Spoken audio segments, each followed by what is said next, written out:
பறையடிக்க வல்வினை துடி துடிக்க புட்டு வைத்த துட்டக்காளி பொங்கி பொங்கி வாராடா.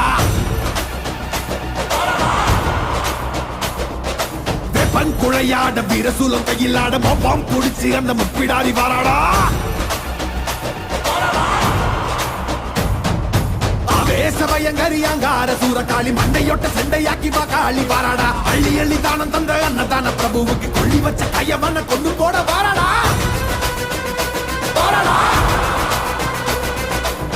உள்ள கொண்ட அந்த விண்டன செதறடிச்ச கள்ளமான கொண்டவ கதை முடிக்க வாராடா. உருக்கி கொடையளிச்ச புத்தமன் உயிர் எடுத்த பாதக இடுப்போடைக்க பத்திரகாளி வாராடா. வீரமனம் படிச்ச ஏழுகளின் காவலன கோரமாக கொன்னவன கொதறிட வாராடா. அந்த குணம் படிச்ச சத்தியவன் வாழ்வழிச்ச ஈன பிறவி மேல இடி பாய்ச்ச வாராடா.